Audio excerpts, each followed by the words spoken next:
Thank you for tuning in to Light of the Vedas. This is your host, Sri Sachinandana Das. In our previous episodes, we discussed how the Yajur Veda, the one Veda, it originates within the Omkar, and the various great sages and rishis. They enter into meditation and they pull the mantras of the Vedas out of the Om. And those mantras are then brought into human society and used for sacrifice. And we discussed Vedic culture, which really begins with the conception, the consciousness of the parents, and then one moves through various samskars, or purificatory rituals, through childhood, and then through marriage, and ultimately ending in the funeral rite, and how one's life is predominated by a performance of sacrifice and study, and the ultimate goal of life is enlightenment. We also discussed the various yugas, or gigantic time cycles, in which the human consciousness moves from pure, exalted consciousness towards a materialistic consciousness. And human society begins, essentially, people are sages and rishis living in the forests and the mountains, performing deep meditation upon the Omkar. And then gradually, as time moves on, they sort of leave these hermitages and begin performing sacrifice. In societies, one of priests, using the Veda for ritualistic performances that purify the consciousness. And then gradually, as time goes on and society becomes more materialistic, then human society becomes more complex. You have the different classes of men, the priestly class, the warrior and administrative class, the kings. And then you have the farmers and businessmen and also the workers. And so society stratifies according to the various qualities of individuals and their personalities, their abilities, and their tendencies towards work. And so you develop a much more complex society. And along with this complexity, there's a gradual decline in consciousness. And then begins the age of Kali, and we're considered to be living about approximately 5,000 years into the age of Kali. So 3000 BC is when it began, according to the Vedic texts.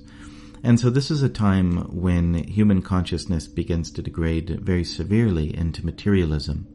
And previously, human beings being engaged in spiritual practice, and especially in meditation, they were very capable. Not only were they capable in doing things within the world, but they had a very powerful memory.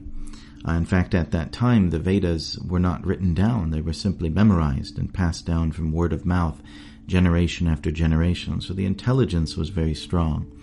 And also, individuals had a much higher level of psychic ability because they're absorbed in meditation. The more you meditate and the more you absorb in spiritual practices, the greater your capacity to sort of access more subtle truths about reality becomes. You develop psychic abilities. You can understand reality from a much higher level of consciousness. And so you might say, because human society was much more spiritually conscious, the human body itself adapted to that consciousness and was a powerful receptacle of spiritual consciousness. It's kind of like a soul within a human body in those previous ages could shine out more clearly through that body. Just like if you have a light bulb that is clean and clear and new, the light shines from it very clearly. But then as human society degrades and the consciousness turns less from meditation and more into materialistic endeavor, it becomes covered sort of like by dust, by rajas. It becomes covered by lust and anger and greed and sort of lower qualities. As the human beings become, they begin to endeavor into materialism. And then the consciousness is less able to shine out through that particular body. So there's a sense in which the human body has degraded over many, many generations of materialism. And so the human body becomes kind of an obstacle to spiritual life. And the soul within the human body is shining through thick layers of sort of ignorance and dust and many different desires, right? Like lust, anger, and greed. Our bodies are filled with it because for many thousands of generations, mankind has been absorbed in pursuing those particular goals. So human beings have kind of degraded in their conditioning. And this process continues and continues for another 432,000 years until human beings will be barely recognizable from who we are now. Like the human body is mentioned in the Vedic scriptures to become much smaller, much shorter. Whereas we have lost our memory to a very high degree, they practically won't be able to remember anything. Their intelligence will be very weak, and their ability to do things within the world will be very weak. So, for example, like if you were to somehow enter into the future and be like the only modern person living at the end of this particular age, you would be like almost like a god among them. You would be considered greatly intelligent and greatly capable. They would be shocked, and you'd consider to have a large body that's very strong, right? It's almost like that movie Idiocracy, where it shows a regular guy from today is like considered a genius, and everyone around him is completely foolish. So that's kind of what human society is predicted to become in the Vedas as time moves on. And some people even say, that's happening right before our eyes, right? So generation after generation, as people become more materialistic, they lose their spiritual consciousness, and they lose all the qualities that arise from spiritual consciousness. And so about 5,000 years ago or so, the great sage Vyasa, who we've discussed already, he recognized the various symptoms of this materialistic age were upon him, right? And that Vedic culture that we've been discussing, he decided that he has to do something out of compassion for all human beings. He wants to preserve the Vedas as much as possible and make sure that they stay within human society as long as possible. And so he decided to write them down. As we mentioned previously, they were memorized, but he could see that people won't be able to do this anymore.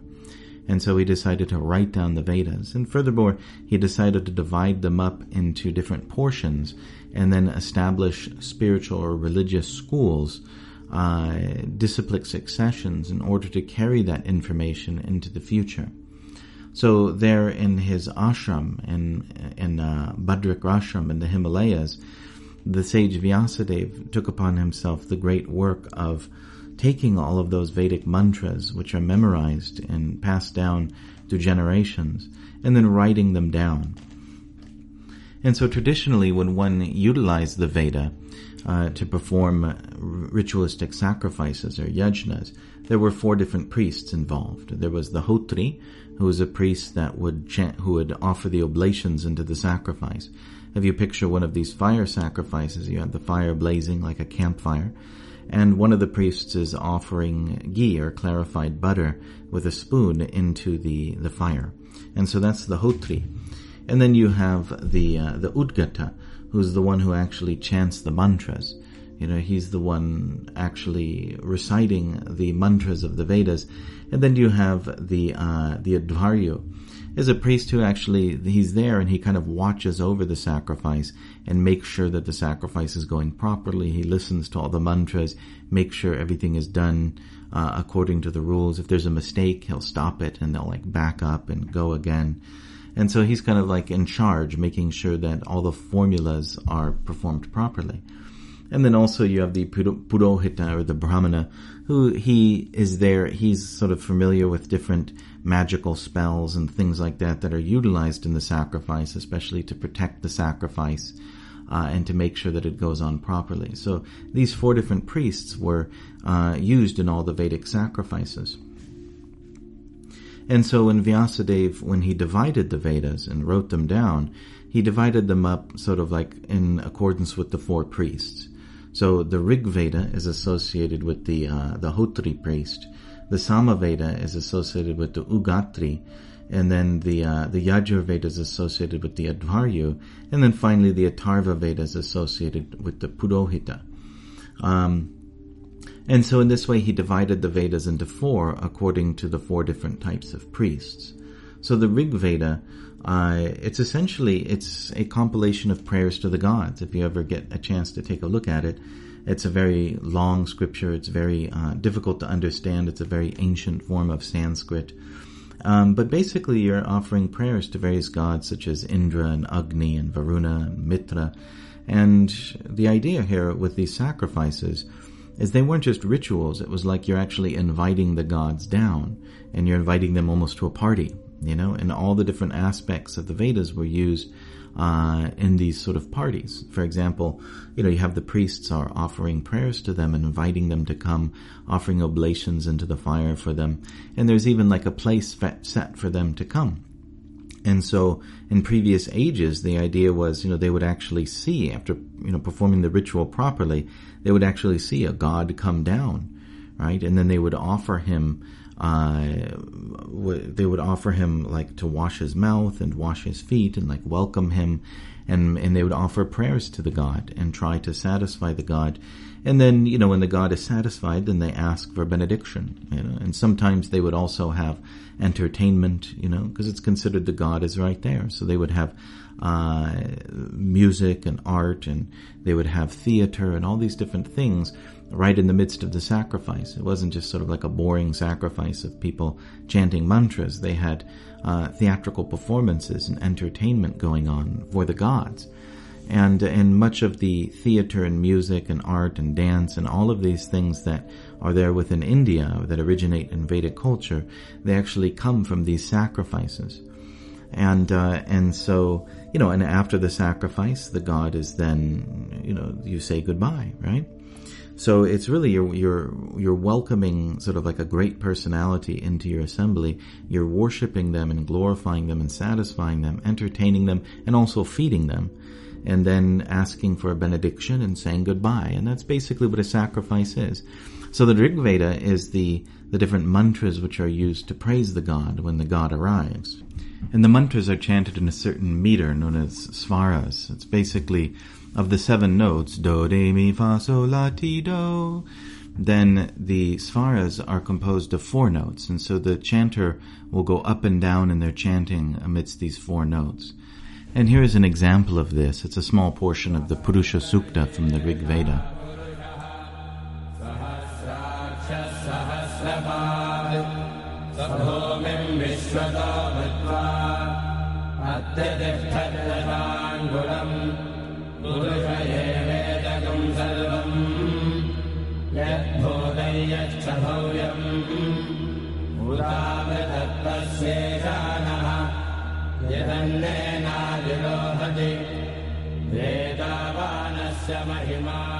So after writing down the Rig Veda, then Vyasa, this great sage, he gave it to one of his leading disciples, Paila Rishi. And Paila Rishi began his school of the Rig Veda. And gradually that school branched into 21 different schools. And of those 21 schools, of course it's been many thousands of years, but surprisingly 5 are actually still left. And these schools established by Paila Rishi, then they would sort of elaborate upon the text. They would memorize the text of the Rig Veda, and then they would also, from within that Veda, they would pull out other texts, such as Brahmanas, which again are the texts which deal with how to perform sacrifices. And then the Aranyakas, which are texts you might find in the Rig Veda, which deal with sort of an elaboration or the esoteric metaphysical meaning behind those sacrifices. And then there's Upanishads associated with the various texts of the Vedas, which deal more specifically with the absolute truth. So these schools would sort of extract these different elements from their particular Veda, and then they would expound upon them and study them very carefully. And so some portions of these literature would deal with, as we mentioned in the previous podcast, the life of sacrifice. They would, each particular school would have its own samskars or rituals that one performs throughout their life for purification. And each particular school has, its own sort of variation on how to perform the various sacrifices of the Vedas. And so one moves progressively through their life, having a family, having children, having an occupation. And so a certain portion of the Vedas will then address that, the Brahmanas and Aranyakas, for example. And then finally you have that section of the literature, those mantras which are pulled out of it, which deal specifically with transcendence, or how to achieve the ultimate gain of life, which is liberation. And then those are the Upanishads. And so the particular Vedic schools that come down through time, they have their own Upanishads. And many of the famous names of the Upanishads actually come from the name of the school. For example, you have the Taittiriya Shaka, or the Taittiriya school. It gives its name to the Taittiriya Upanishad. Or the Kaushutaki school gives its name to the Kaushutaki Upanishad. And so many of the Upanishads, which form the backbone of spiritual study and understanding the absolute truth within the Vedic culture, which are very influential within the various schools of philosophy, they originate within the Vedic texts. For example, the Yajur Veda, within the text of the Yajur Veda, you have the Brihadaranyaka Upanishad, the Isha Upanishad, the Taittiriya Upanishad, the Katha Upanishad, the Shvetashvatara Upanishad, which are still studied very carefully today, and they're super important.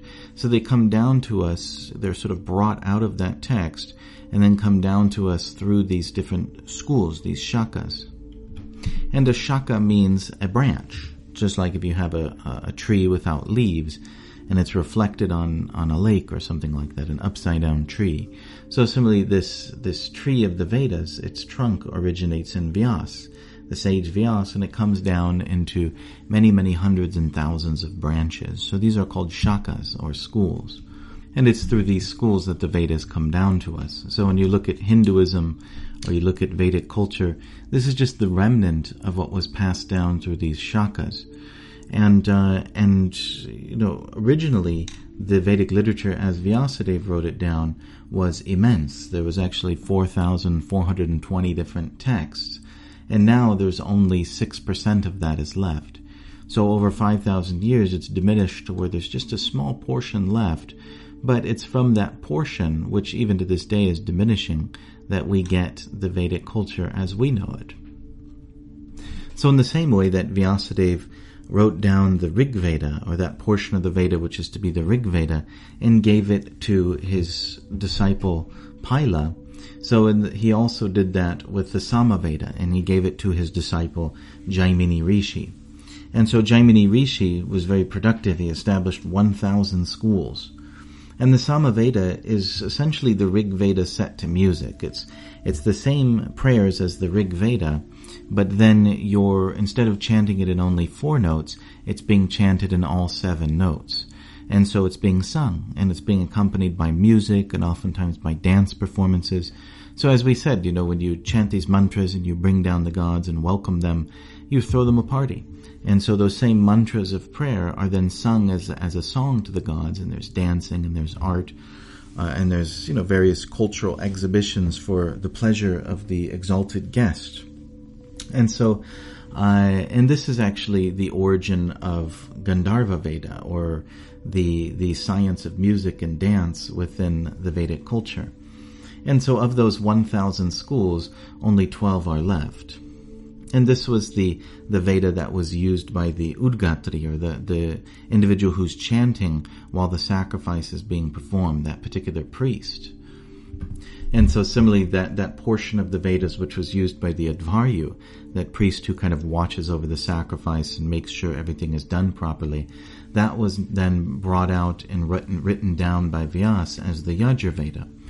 And that was handed to his disciple Vaishampayan, and he established 100 schools. And so the Yajur Veda, it's basically like a list of the various sacrifices that one can perform.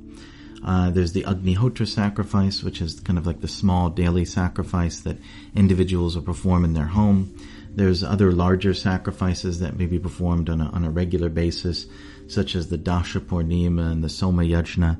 And then there's big royal sacrifices like the Ashvamedha. And it describes how to do these things. For example, the Ashvamedha sacrifice, essentially a king has to be declared an emperor before he can do it, a samrat. And so he'll take the horse. There's a special sort of like royal horse which is chosen, and it wanders throughout the various kingdoms of the world, and wherever it wanders, his army follows.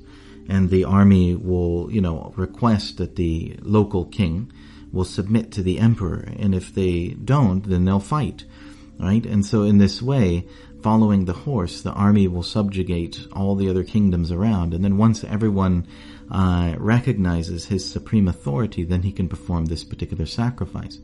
And so there's all these very famous sacrifices that were performed in the Vedic culture, and they're there within the Yajur Veda. And so the Yajur Veda, it's divided into two sections. There's the Shukla and Krishna Yajur Veda, the black and the white Yajur Veda.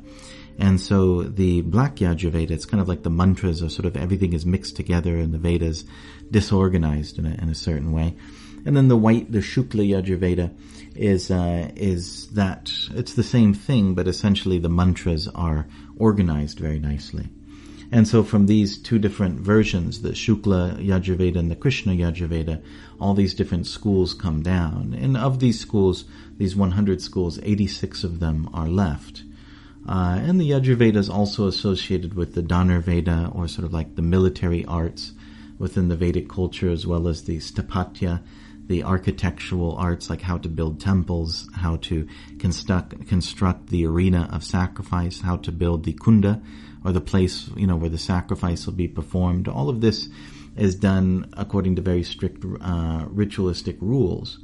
And so also as well the Shilpa Shastra, the scriptures dealing with how to create sacred images or deities, and sculpting in general, and art in general. These things come from the Yajur Veda. And then finally there's the Atharva Veda. So Srila Vyasadeva wrote this Atharva Veda down and then gave it to his disciple Angira. And Angira established 9 different schools.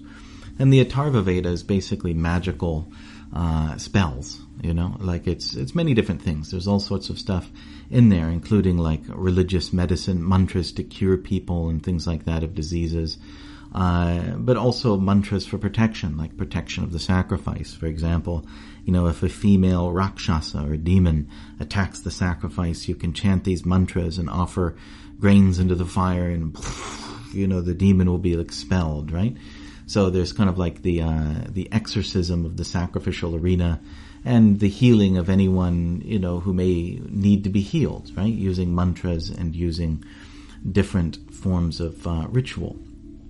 And so you have all sorts of prayers and magical chants. And of these Atharva Veda schools, of the 9 schools, 9 are left. So according to the Kurma Purana, in the beginning of these Vedic schools, there was 1,130 branches. And so as we said, just a small portion of these, a few of these schools are left. And along with these Vedas, there are also different literatures known as the Vedangas and the Upavedas, the Kalpa Sutras, Grihya Sutras.